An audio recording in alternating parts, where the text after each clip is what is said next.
The Velcros had last visited Earth 500,000 years ago, and back then the planet was nothing special. Commander Xylith remembered reading the old reports during the journey to this forgotten world. The ancient survey team had found primitive creatures that barely knew how to use rocks as tools. They lived in caves and ran away from large predators. The Velcros had taken samples and recorded data, and moved on to more interesting planets. Earth was marked as a low-priority world with minimal potential for advanced development. The database said the creatures there might develop basic civilization in another 1,000,000 years if they were lucky. Most likely they would go extinct like countless other species the Velcros had observed over their long history of exploring the galaxy. Now Xylith stood on the bridge of the survey, vessel Endless Horizon, and felt confused by the sensor readings.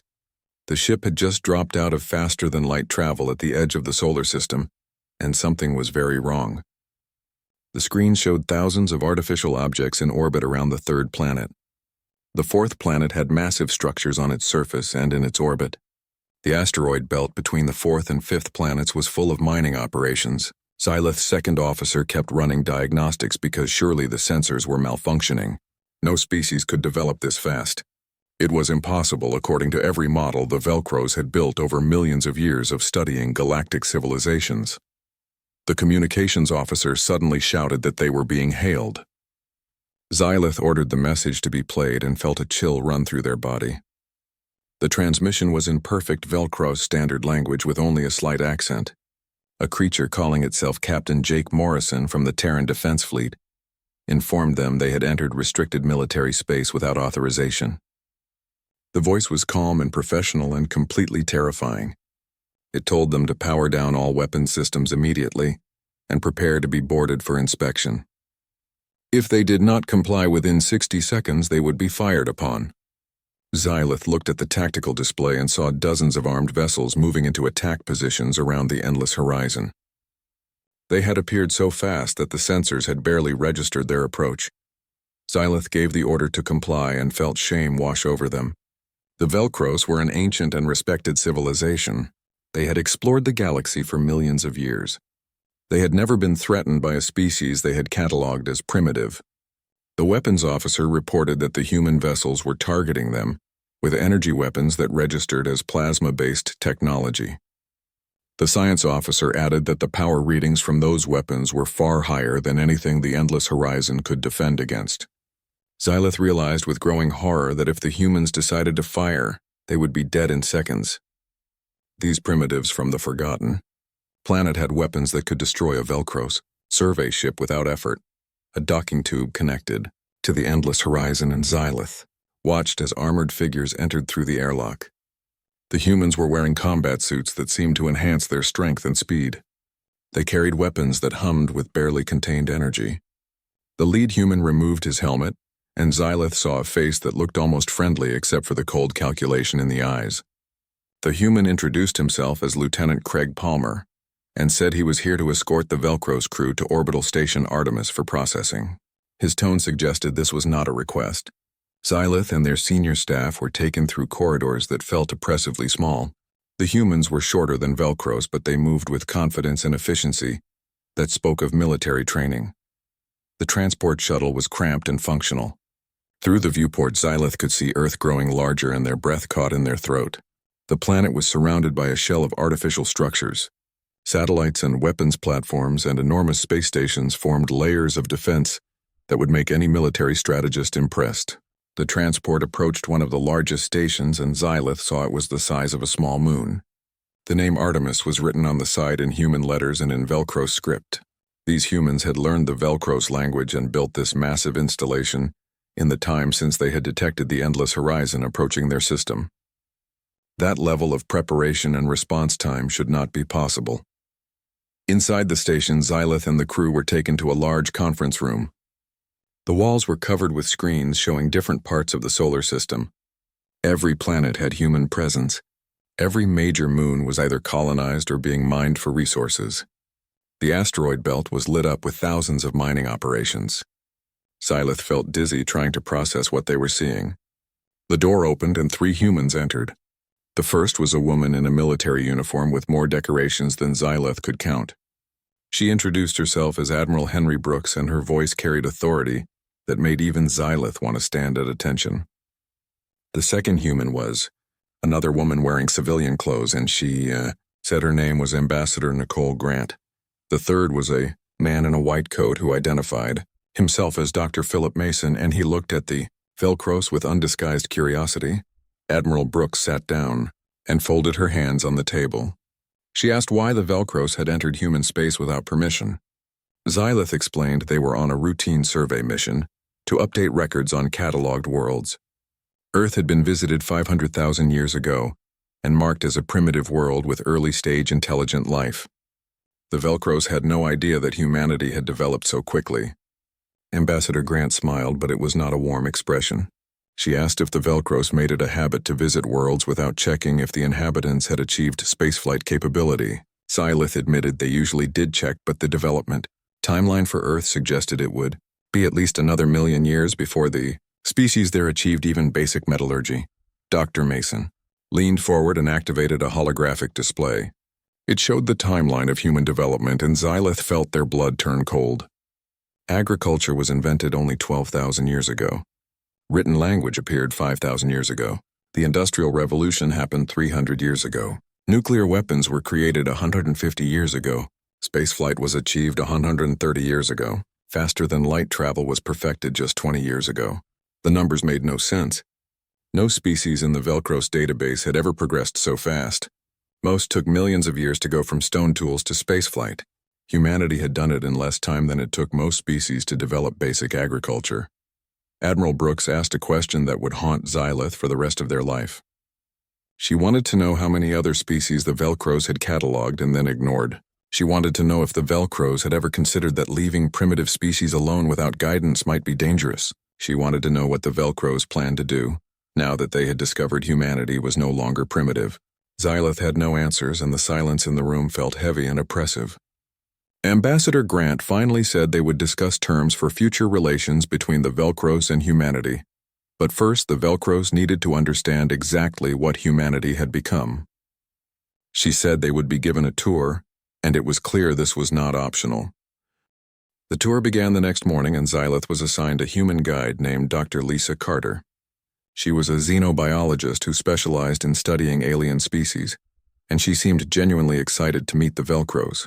Her enthusiasm made Xylith uncomfortable, because it reminded them that humans viewed the Velcros as subjects to study, rather than as superior beings. Lisa explained they would visit several key locations to help the Velcros understand human civilization. The first stop was the lunar colonies, and Xylith was not prepared for what they saw. The transport descended toward the moon, and Xylith expected to see a small research outpost. Instead, they found vast underground cities that stretched for hundreds of kilometers beneath the surface. Lisa explained that over 10 million humans lived and worked on the moon. The colonies produced manufactured goods and served as shipyards for the fleet, and housed research facilities that developed new technologies. Xylith watched through the viewport as massive cargo ships took off and landed in perfectly coordinated patterns. The efficiency was impressive and deeply unsettling. The Velcros had lunar colonies too, but nothing on this scale, and their civilization had been spacefaring for millions of years. Inside the lunar city of Armstrong Base, the corridors were wide and filled with humans going about their daily lives. Children played in parks created under massive domes. Markets sold goods from across the solar system. Lisa took Xylith to an observation deck that looked out over a construction yard where warships were being built. The ships were sleek and predatory-looking, with weapons arrays that made Xylith's military training scream warnings. Lisa said the Terran Defense Fleet currently had over 5,000 combat-ready vessels, with more being built every day. She said this casually, as if building thousands of warships in a few decades was normal. Xylith asked why humanity needed such a large military fleet. Lisa's expression became serious, and she explained that humanity had learned hard lessons about being unprepared. She said humans had fought each other for thousands of years before finally uniting under a world government. Those wars had killed billions of people and nearly destroyed the planet multiple times. When humanity reached the stars, they decided never to be vulnerable again. They built weapons and ships and trained soldiers because they knew the galaxy was dangerous. Xylith realized that humanity had turned their self-destructive tendencies outward, and that was far more terrifying than any weapon. The next stop was Mars, and Xylith saw another impossible achievement.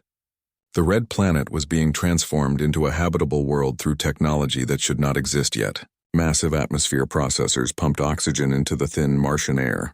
Genetically engineered bacteria worked to change the soil composition. Orbital mirrors reflected additional sunlight to warm the surface. Lisa said the terraforming project had been running for 80 years and would take another 200 years to complete. When it was done, Mars would be a second Earth. Xylith knew that Velcro scientists had theorized about terraforming, but had never attempted it because the time and resources required were too massive. Humans had just decided to do it anyway. They landed at Olympus City, which was built into the side of the largest volcano in the solar system. 5 million humans lived here working on the terraforming project or mining operations or research. Lisa took Xylith to a research facility where scientists were studying alien technology that had been purchased or traded from other species. A young engineer named Kyle Stevens showed them a prototype faster-than-light drive that he claimed would be twice as fast as current models. He talked about quantum entanglement and dimensional folding, and Xylith understood maybe half of what he said. The Velcros had been using the same FTL technology for 100,000 years because it worked and was safe. Humans had mastered it in 20 years and were already making improvements. Xylith asked Kyle how humanity had progressed so quickly in such a short time. Kyle laughed and said humans were good at stealing ideas and making them better. He explained that humanity had learned to reverse engineer any technology they encountered. When they found ancient ruins on one of Jupiter's moons, they had studied the artifacts and learned the principles of FTL travel. When they met their first alien traders 30 years ago, they had purchased basic technology and improved it within months. Kyle said humans were very good at taking something that worked and asking how to make it work better. He said it was a survival trait that evolution had built into humanity. The tour continued to the outer solar system, and Xylith saw human mining operations in the asteroid belt and colonies on the moons of Jupiter and Saturn. Everywhere they went, there were humans working and building and expanding. Lisa explained that Earth's population was 15 billion people and growing. The solar system colonies added another 3 billion. Humanity needed resources to support all those people, and they were very efficient at extracting and using everything they could find. Xylith asked what would happen when they ran out of resources in their own system.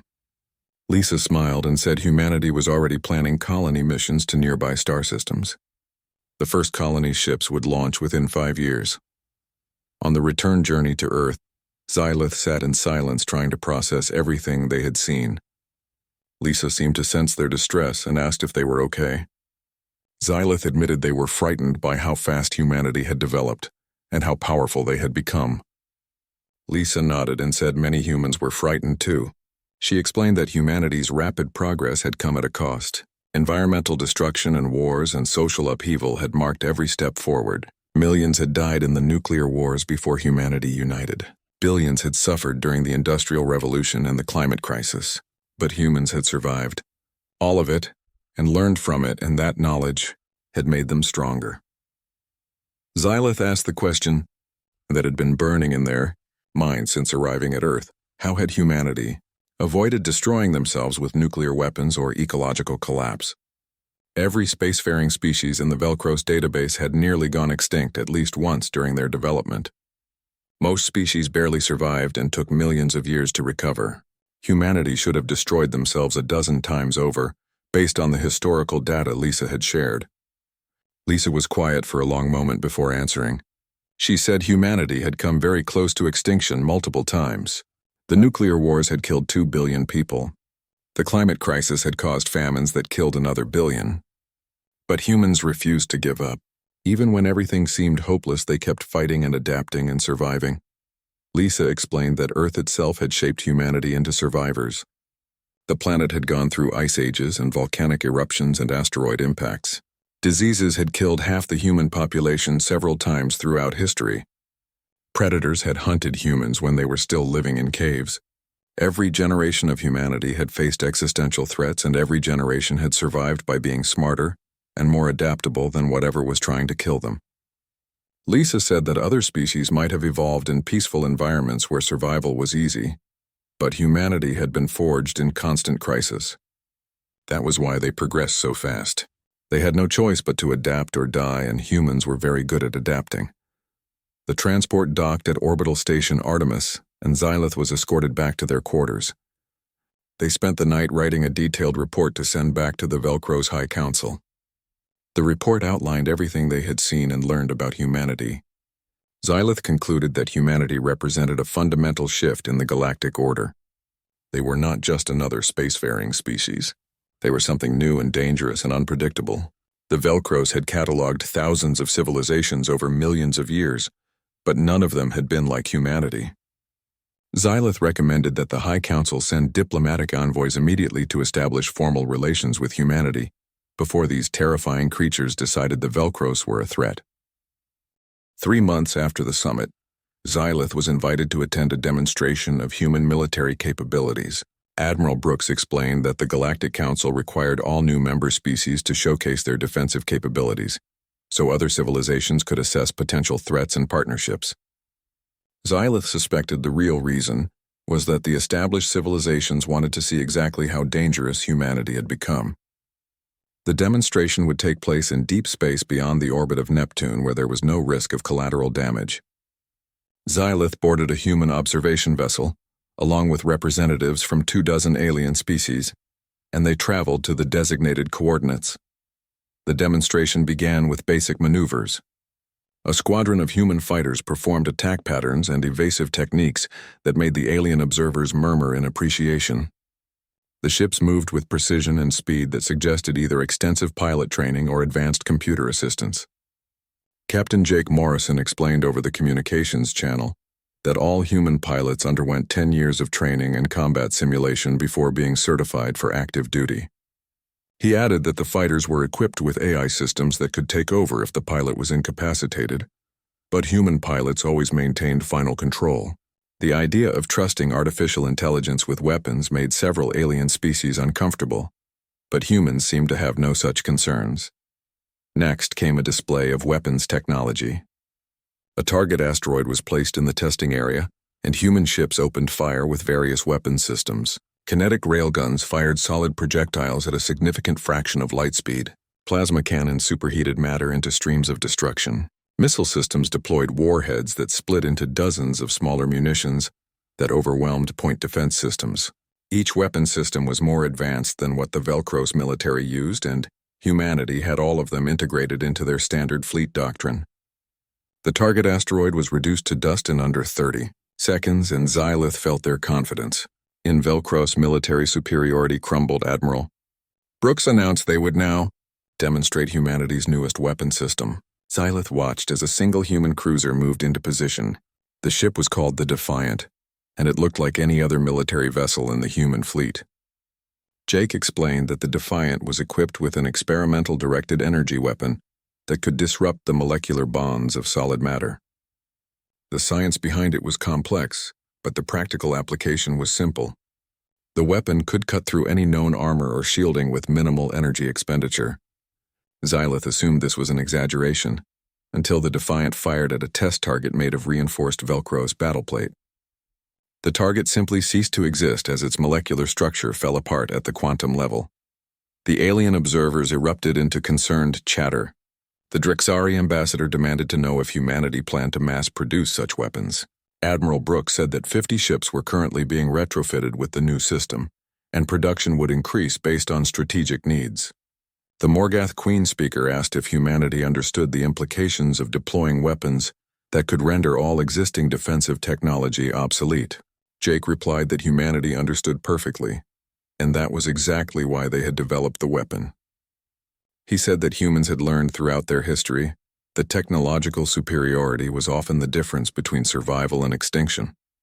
If other species developed similar weapons, humanity wanted to have them first. The demonstration continued with displays of electronic warfare capabilities and cyber attack systems. Human ships showed they could hack into and disable alien computer systems in seconds. They demonstrated stealth technology that made their vessels nearly invisible to sensors. They revealed point defense systems that could track and destroy thousands of incoming projectiles simultaneously. Every system was more advanced than what the Velcros had, and humanity had only been spacefaring for 130 years. Xylith sent an urgent message back to the High Council, warning them that humanity's military capabilities exceeded all previous estimates. If war ever broke out between the Velcros and humanity, the outcome would be devastating for both sides. After the weapons demonstration, the alien observers were invited to tour one of the human warships. Xylith boarded the Defiant along with several other ambassadors and was given access to areas that most civilians never saw. The ship was cramped and utilitarian, with every space optimized for function over comfort. The crew numbered 300 people, and they all moved with military efficiency. Lieutenant Craig Palmer served as tour guide, and he explained that human warships were designed to be self-sufficient for months at a time. The ship carried its own manufacturing facilities and food production systems. If needed, the crew could survive indefinitely in deep space without resupply. Craig showed them the medical bay where doctors could perform surgery in zero gravity. He showed them the training rooms where crew members practice combat techniques and weapons drills during their off hours. He showed them the mess hall where the crew ate together and socialized. Every aspect of the ship was designed to maintain crew cohesion and combat readiness. The Drexari ambassador commented that the ship felt more like a military base than a spacecraft. Craig smiled and said that was exactly the point. Human warships were not exploratory vessels or diplomatic transports. They were weapons platforms crewed by soldiers ready to fight and die if necessary. The tour ended in the ship's strategic planning room, where officers studied star charts and tactical scenarios. A young officer named Commander Lisa Park was reviewing potential conflict zones in nearby star systems. She explained that human military doctrine required constant analysis of potential threats and opportunities. They ran simulations of battles against every known spacefaring species, including their new diplomatic partners. Craig said this was standard procedure and not meant as hostility. Humans simply believed in being prepared for any possible scenario. The alien observers found this level of military planning unsettling, but also impressive in its thoroughness. Xylith asked Craig a direct question. Did humanity expect to go to war with other galactic civilizations? Craig's answer was carefully considered. He said that humanity hoped for peace and genuinely wanted good relations with all species. But human history showed that peace was often temporary, and war could come without warning. Every major human civilization had been destroyed by enemies they had not prepared for. Ancient Rome fell to barbarian invasions. The Chinese dynasties collapsed due to internal rebellion and external conquest. The European colonial powers destroyed each other in massive wars. Humans had learned that assuming peace would last forever was a fatal mistake. The observation vessel returned to Earth, and Xylith spent the next week writing another detailed report to the High Council. This report was more urgent than the first. Xylith explained that humanity's military capabilities were far more advanced than their civilian technology would suggest. They had focused enormous resources on weapons development and military training. Their strategic thinking was sophisticated and ruthless. Most concerning was their willingness to use overwhelming force to eliminate threats. Xylith included footage from the demonstration and detailed specifications of the weapons systems they had observed. The conclusion was stark.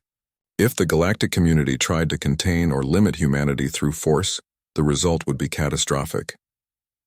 The High Council's response came within days, and it was not what Xylith expected. The Council had decided to propose humanity for full membership in the Galactic Council, despite their youth as a spacefaring species. The reasoning was pragmatic. It was better to have humanity inside the galactic political structure, where their actions could be influenced through diplomacy and economic ties. Keeping them isolated would only encourage them to pursue aggressive independent expansion. The Council also recommended that all member species avoid military confrontation with humanity, unless absolutely necessary. The potential cost of war with these aggressive survivors was too high. Xylith was assigned to deliver the Council's invitation to Ambassador Grant. They met in her office overlooking Earth, and Xylith explained the offer. Nicole listened carefully and asked several pointed questions about what full membership would entail. She wanted to know if humanity would have voting rights equal to older civilizations. She wanted to know if there were any restrictions on human expansion or military development. She wanted to know if humanity would be expected to follow existing galactic laws that might conflict with human interests. Xylith answered as honestly as possible, while trying to make the offer appealing.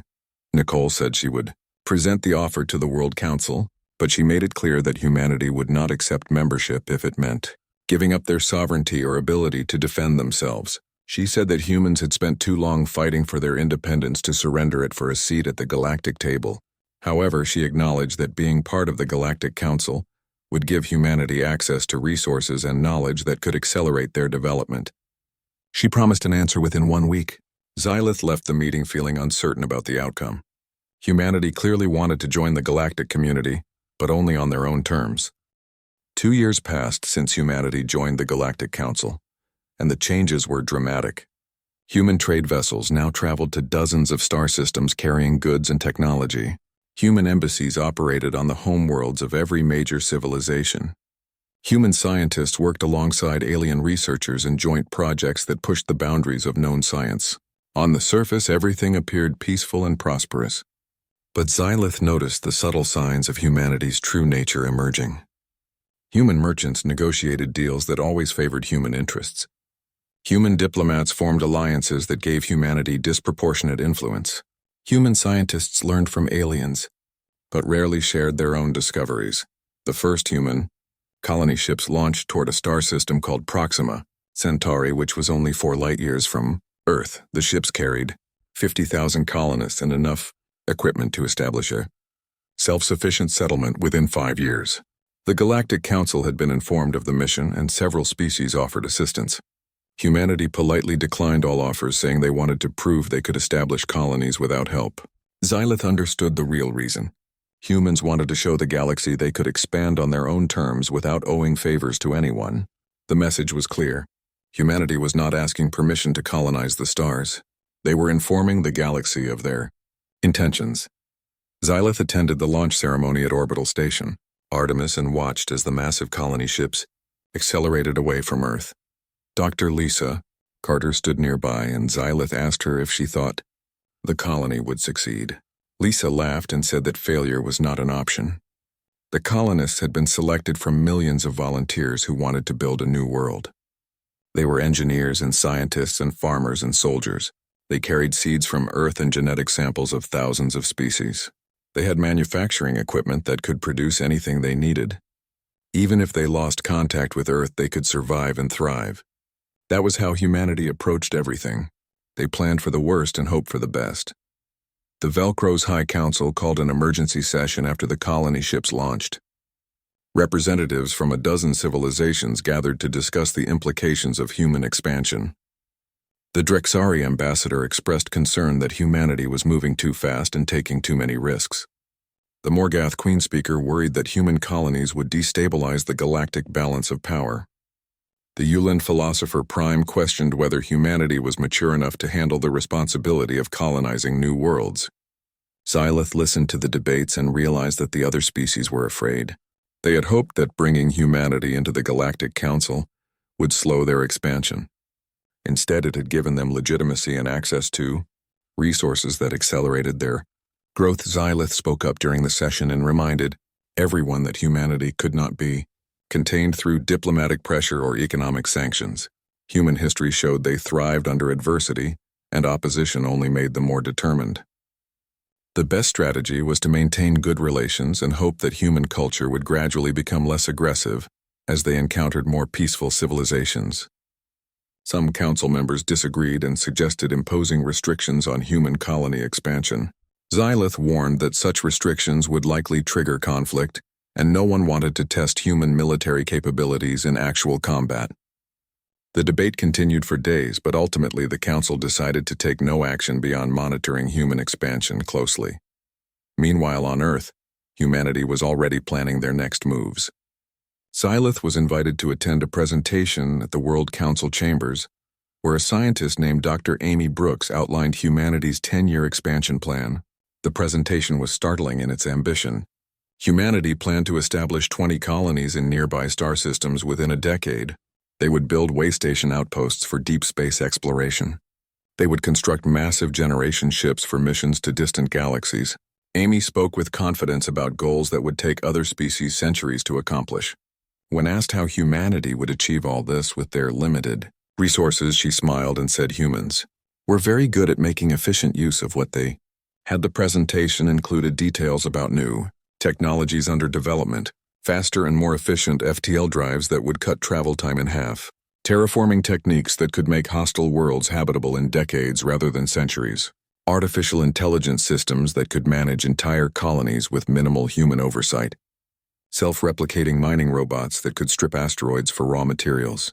Every technology was designed to support rapid expansion and resource exploitation. Xylith realized that humanity was not just joining the galactic community. They were preparing to reshape it according to their own vision and needs. After the presentation, Xylith confronted Amy and asked if humanity had considered the impact their expansion would have on other species. Amy's response was blunt. She said that humanity's primary concern was ensuring the survival and prosperity of their own species. If that meant competing with other civilizations for resources and territory, then so be it. She pointed out that every spacefaring species had expanded aggressively during their early development. The Velcros had colonized hundreds of worlds. The Drexari controlled entire sectors of space. The Morgath had consumed the resources of dozens of star systems. Humanity was simply following the same pattern, but doing it faster because they had learned from others' mistakes. Xylith tried to explain that other species had expanded slowly over millions of years, giving ecosystems time to adapt and allowing diplomatic relationships to develop naturally. Humanity was trying to accomplish in decades what took others millennia. The risk of conflict was enormous. Amy acknowledged the risk, but said that humans had survived by taking calculated risks throughout their history. Waiting millions of years for the galaxy to accept them was not an option. Earth's resources were finite and humanity's population continued to grow. They needed new worlds and they needed them soon. If other species felt threatened by human expansion, that was unfortunate, but it would not slow humanity down. 6 months later, news reached the Galactic Council that the Proxima Centauri colony had successfully landed and begun construction of their settlement. The colonists sent back images of their new world showing prefabricated buildings rising from alien soil. Within weeks, they had established manufacturing facilities and begun producing their own equipment. Within months, they were sending out exploration teams to map the planet and catalog its resources. The colony was thriving, and humanity announced they would send another 100,000 colonists within the year. The success emboldened human expansion efforts, and 3 more colony ships were commissioned immediately. Xylith watched these developments with mixed feelings. On one hand, they admired humanity's determination and capability. These beings had risen from caves to the stars in an impossibly short time through sheer willpower and innovation. On the other hand, they feared what humanity might become given another century of unrestricted growth.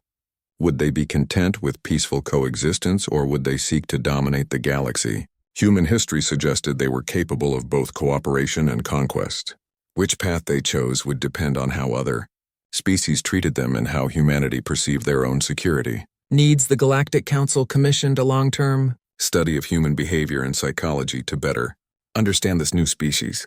Xylith was appointed as the lead researcher, since they had more experience with humans than any other Velcros.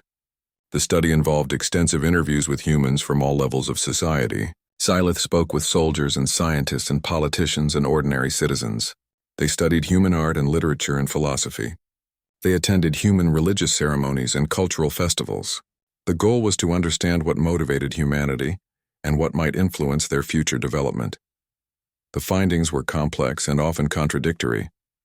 Humans valued both individual freedom and collective security. They celebrated peace while preparing for war. They created beautiful art while developing terrible weapons. They showed compassion for suffering while committing acts of horrific violence. Xylith concluded that humanity's defining characteristic was their capacity for extremes. They could be the most generous or the most cruel species in the galaxy, depending on circumstances. This adaptability had allowed them to survive impossible challenges, but it also made them unpredictable and potentially dangerous. One interview stood out in Xylith's memory. They had spoken with an elderly human named George Miller, who had lived through the nuclear wars. George described watching his city burn and losing his family to radiation sickness. He described the years of struggle in the aftermath as survivors tried to rebuild civilization from ruins. When Xylith asked how humanity had avoided complete despair, George said that humans possessed an irrational optimism that bordered on delusion. Even when everything was lost, they believed they could rebuild and do better. That belief had no logical basis, but it kept them going when any rational species would have given up. Xylith realized that this irrational optimism was humanity's greatest strength and potentially their greatest weakness. It drove them to attempt impossible things and often succeed. The Velcro's High Council responded to Xylith's report faster than anyone expected. Within 2 weeks, a diplomatic fleet arrived at the edge of the solar system, carrying ambassadors and scientists and military observers. But the Velcros were not alone. Word had spread through the galactic community about the impossibly fast-rising species from Earth.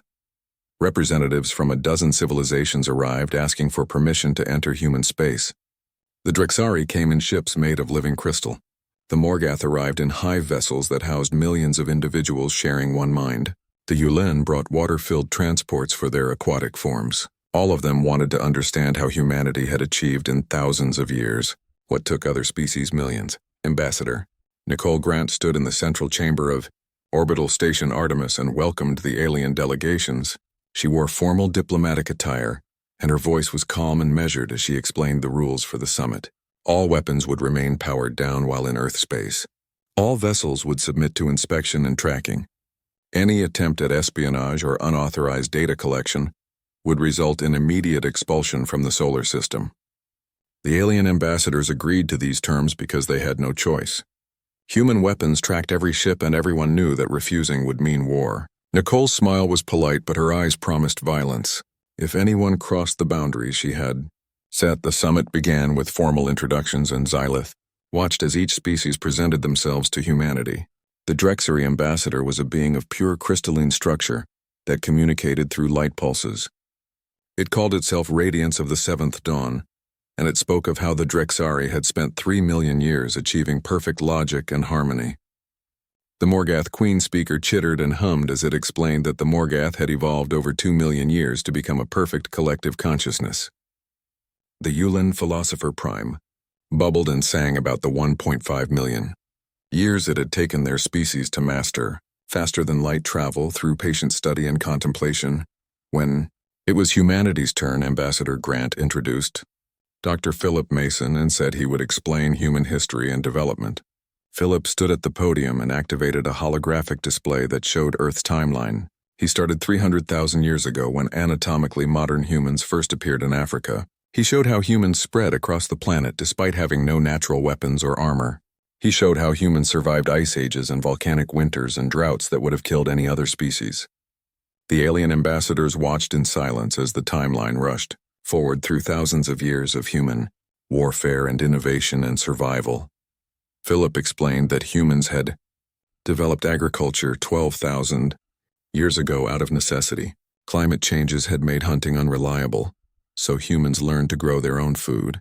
He showed how the first civilizations rose in river valleys where farming was most productive.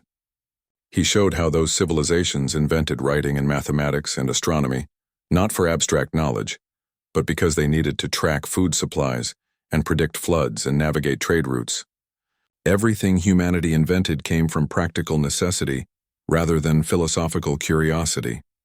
The alien ambassadors shifted uncomfortably as they began to understand that human innovation was driven by survival rather than enlightenment. The presentation continued through the rise and fall of empires and the slow march of technological progress. Philip showed the Industrial Revolution and how humans learned to harness steam power and electricity. He showed the world wars and the nuclear weapons and the millions of deaths that resulted from human conflict. He showed the space race and how 2 rival human nations competed to reach the moon first. He showed the environmental crisis and how humans had nearly destroyed their own planet through pollution and resource exploitation. Every slide in the presentation showed humanity surviving impossible challenges through determination and innovation and sheer stubborn refusal to accept extinction. When Philip reached the modern era, he paused and looked at the assembled aliens. He said that humanity had achieved spaceflight 130 years ago and faster than light travel 20 years ago. In that short time, humans had colonized their entire solar system and built a military fleet capable of defending against any threat. He said that humanity had done all of this while still dealing with internal conflicts and resource shortages and the lingering effects of the climate crisis. He said that humans were not perfect or enlightened or peaceful. They were survivors who had learned to thrive in a universe that constantly tried to kill them. The Drexari. Ambassador pulsed with light and asked how humanity justified their aggressive expansion and militarization. Philip smiled, and the expression was not friendly. He explained that Earth was what xenobiologists classified as a death world. The planet had extreme weather and deadly predators and diseases that killed millions. Humans had evolved alongside other intelligent species like Neanderthals and Denisovans, but those species had gone extinct, while humans survived. Philip said that humans learned very early that the universe was hostile, and the only way to survive was to be more hostile than anything, trying to kill them. The Morgath. Queen Speaker chittered a question about why humans had not destroyed themselves with nuclear weapons. Philip pulled up casualty figures from the nuclear wars, and the room fell silent. 2 billion dead in the span of 50 years. Entire cities turned to radioactive ash. Populations starved as nuclear winter destroyed agriculture. Philip explained that humanity had come within hours of total extinction multiple times during those wars. But enough humans survived in bunkers and remote areas, and they rebuilt. They learned from their mistakes and created a unified world government to prevent another nuclear war. The cost had been horrific, but humanity had paid it and moved forward. The Yulen philosopher Prime asked the question that everyone was thinking. What would humanity do now that they had access to the galaxy and knowledge of other civilizations? Would they continue their aggressive expansion? Would they seek to dominate other species? Philip's answer was carefully diplomatic but honest. He said that humanity wanted peaceful relations and trade with other civilizations. They wanted to learn and grow and explore the galaxy, but humanity would never allow themselves to be vulnerable again. They would continue to build weapons and ships and colonies because history had taught them that survival required strength. Any species that threatened humanity would face the full force of human military power, and that force was considerable. Ambassador Grant took over and outlined humanity's proposals for diplomatic relations. They wanted embassies on the Velcros homeworld, and the Drexari crystal planets and the Morgath hive worlds. They wanted technology exchange programs and trade agreements and mutual defense pacts. They wanted access to galactic databases and star charts and scientific knowledge. In return, humanity offered resources from their solar system and access to their unique technologies and military assistance if requested. The terms were generous but also made it clear that humanity expected to be treated as equals despite being the youngest spacefaring species in the room. The alien ambassadors requested time to consult with their respective governments. Nicole granted them 48 hours and suggested they use the time to tour Earth and see humanity's homeworld firsthand. Xylith took the opportunity to visit the surface and was assigned a guide named Lieutenant Sarah Bennett. They landed in a city called New York, and Xylith was overwhelmed by the scale and energy of the place. Millions of humans lived in towers that reached toward the sky. The streets were filled with vehicles and people moving with purpose. The noise and chaos should have been disturbing, but instead Xylith felt a strange sense of vitality. Sarah took Xylith to the United Nations Memorial, where the old building had been preserved as a historical site. She explained that this was where humanity's world government had been founded after the nuclear wars. She showed Xylith the walls covered with names of those who had died in the conflicts. 2 billion names carved into stone so that humanity would never forget the cost of division. Sarah said that every human child was brought here at least once to learn about the past and understand why unity was essential. Xylith realized that humanity's strength came not from forgetting their violent history, but from remembering it and learning from it. The 48 hours passed quickly, and the alien ambassadors reconvened at Orbital Station Artemis. One by one, they announced that their governments had agreed to establish formal diplomatic relations with humanity. The Velcros offered technology exchanges and access to their extensive databases. The Drexari proposed cultural exchange programs. The Morgath suggested joint research initiatives. The Yulen extended an invitation for human philosophers to visit their ocean worlds. Nicole accepted all the offers graciously, and humanity officially joined the galactic community. But Xylith could see the calculation in Nicole's eyes, and knew that humanity was already planning how to use these new relationships to further their own expansion and growth.